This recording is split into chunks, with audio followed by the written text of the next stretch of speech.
Olá pessoas, sejam bem-vindos a mais um vídeo aqui no canal Só da Ciência. Eu me chamo Igor Rappi e hoje vamos falar de resistência. Mas antes, se inscreva no canal, ative as notificações para saber de mais novidades aqui do Só da Ciência. Além disso, por favor, deixe o seu like e ajude ao canal crescer ainda mais. Agora, vamos ao vídeo.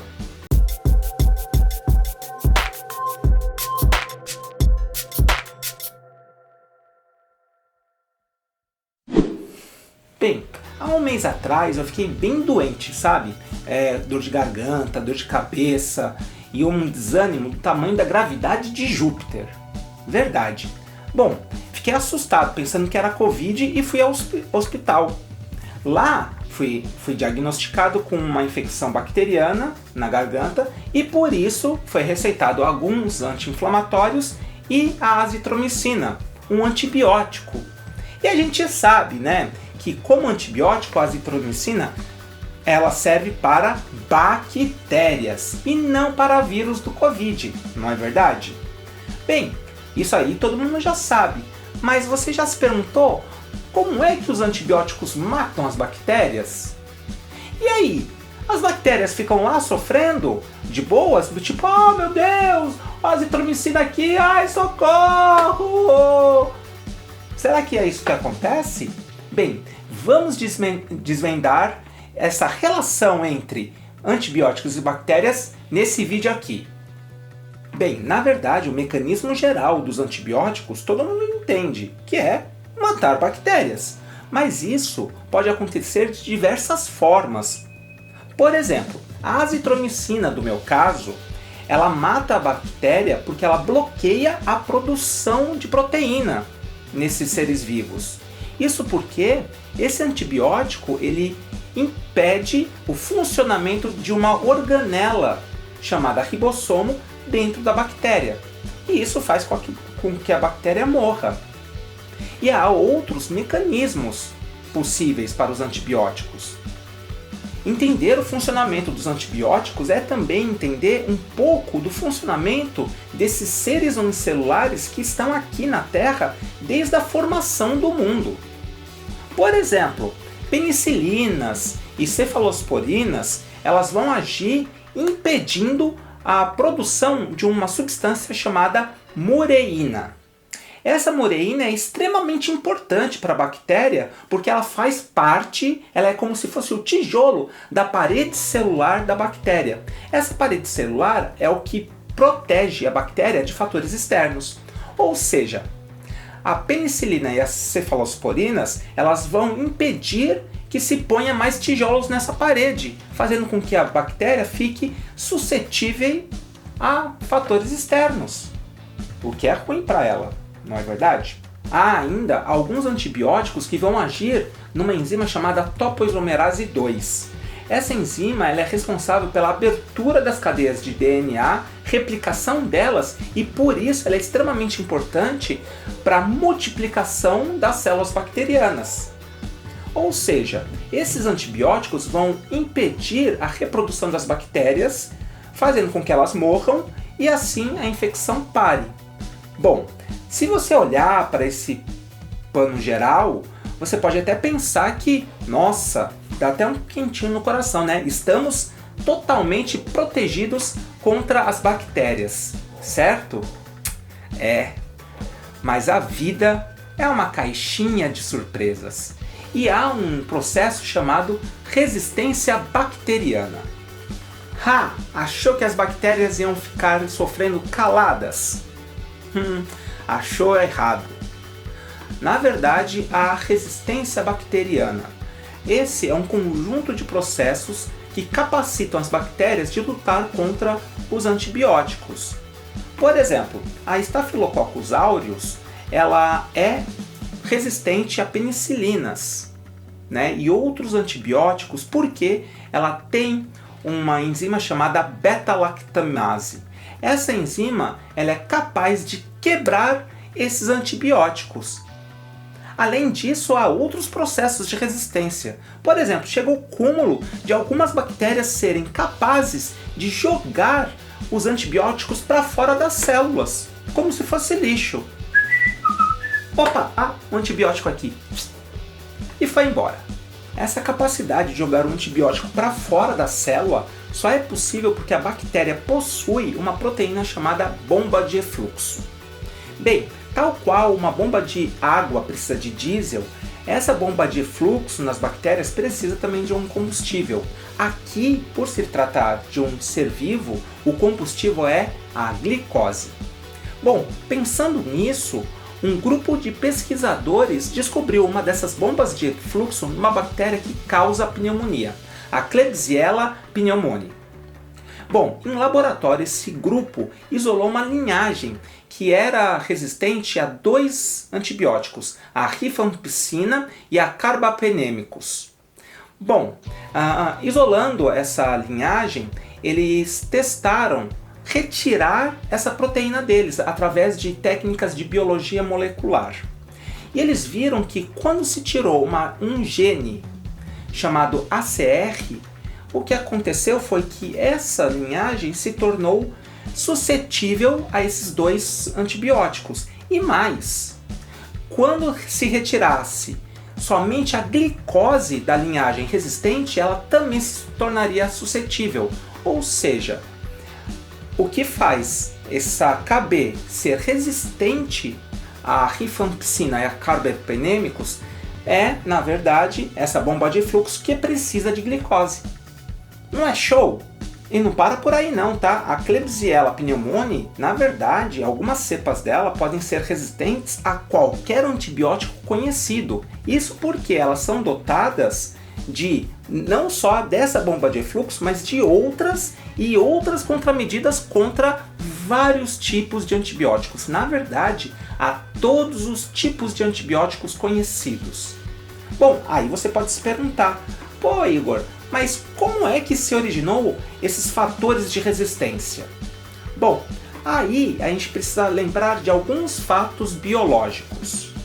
Fato 1. Todas as características de um ser vivo estão presentes em forma de genes dentro do DNA dele, ou no caso dos vírus, do RNA. Segundo fato, todas essas informações estão organizadas em cromossomos e baseadas na sequência de 4 bases nitrogenadas, que vocês conhecem pelas letrinhas A, T, C e G. Terceiro fato, o DNA serve como molde para a formação posterior de proteínas. Essas proteínas é que vão funcionar dando estrutura para um ser vivo ou ainda acelerando reações químicas internas desse ser vivo. Ou seja, sem proteínas, sem ser vivo. Sem informação para produzir essas proteínas, sem ser vivo também. Fato 4. Ao longo do tempo, por conta das várias cópias feitas dessas informações, algumas partes são trocadas ou ainda elas podem ser perdidas, fazendo com que as proteínas sejam modificadas ao longo do tempo.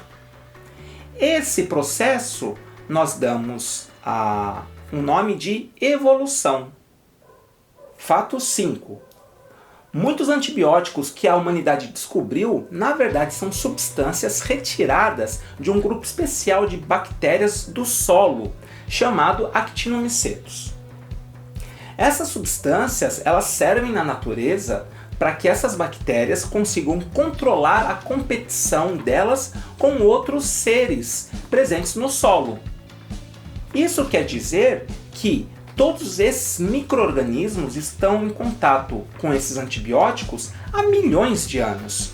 Tempo suficiente para que a evolução aconteça e novas proteínas modificadas apareçam, fazendo com que haja processos de resistência a esses antibióticos. Isso quer dizer que, na verdade, não é o uso exatamente dos antibióticos que está levando ao surgimento da resistência. Ela sempre esteve aí. Na verdade, o uso dos antibióticos está selecionando as melhores formas de resistir, somente. Tanto isso é verdade que 3 anos após a produção massiva da penicilina, já havia catalogadas algumas linhagens de bactérias capazes de resistir a esse antibiótico. Isso tudo porque elas possuíam a enzima chamada beta-lactamase, que era capaz de destruir a penicilina dentro das células bacterianas. Além disso, há vários estudos mostrando que os genes de resistência para antibióticos são de milhões de anos, ou seja, muito antes do nosso consumo desenfreado de antibióticos.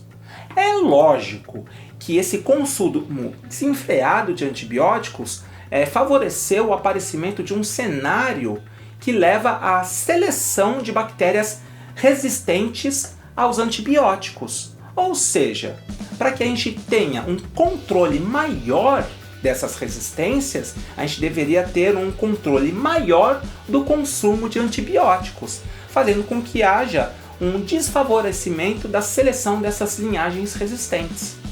Deu para sacar? O que eu quero dizer com isso, tá? É que, na verdade, na situação que nós estamos hoje, nesse ambiente favorável à seleção, quem sobrevive são aquelas bactérias resistentes aos antibióticos, e quem morre são aquelas suscetíveis, fazendo com que no futuro só haja linhagens resistentes. Mas o pior não é isso, tá? Como a gente viu aqui nesse vídeo sobre Sweet Tooth, o que acontece é que as bactérias têm um processo chamado transmissão horizontal de genes. Isso quer dizer que uma espécie A resistente a um antibiótico pode passar os seus genes para outra espécie, a espécie B. Seria mais ou menos a mesma coisa que a gente conseguisse passar os nossos genes de formação de mão para um cavalo, por exemplo, e aí nasceria um cavalo híbrido, humano e cavalo com 5 dedos. Imagina isso? E ainda piora mais. Esse processo de transmissão horizontal pode fazer com que haja linhagens que são capazes de ser colecionadoras de mecanismos de resistência, como aquela Klebsiella pneumoniae, que é resistente a qualquer tipo de antibiótico conhecido. E para diminuir a seleção de linhagens resistentes, é que estudiosos e autoridades de organizações de saúde, eles pensam estratégias para o uso racional dos antibióticos.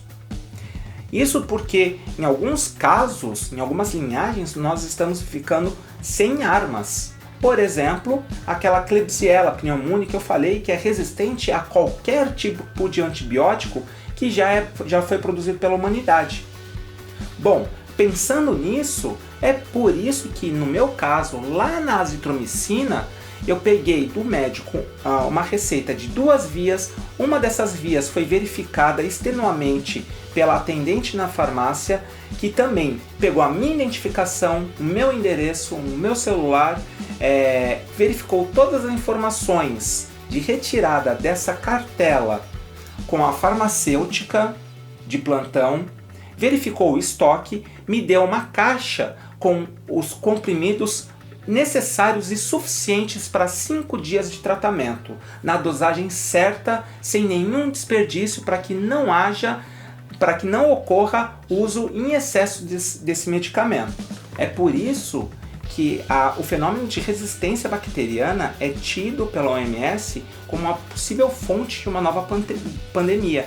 E é por isso que é um assunto de extremo cuidado. Então, Igor, vamos morrer, o apocalipse, oh meu Deus do céu, vamos todos morrer com infecção bacteriana. Bom, na verdade não, eu vou falar aqui por quê. Há esperança, tá? Uma delas é justamente esse uso controlado dos antibióticos que nós já temos. Outras seria pensar novas estratégias para conviver e combater essas bactérias. E é sobre isso que vamos falar no próximo vídeo de bactérias. Bem, é isso. Bom, falar um pouco de bactérias e como elas resistem aos antibióticos é algo que eu gosto muito e estou começando a estudar. Se é assim para você também, por favor, leia as referências e pense que isso aqui é só uma pequena introdução do grande conhecimento que nós temos já sobre esse assunto. Além disso, deixe o seu like e comente aí, tá? Alguma coisa que você queira saber sobre bactérias. Além disso, para fazer o Só da Ciência crescer, compartilhe esse vídeo com outras pessoas que adoram bactérias. Bom, o vídeo fica por aqui. Um forte abraço, muito obrigado pela atenção e até o próximo. Tchau!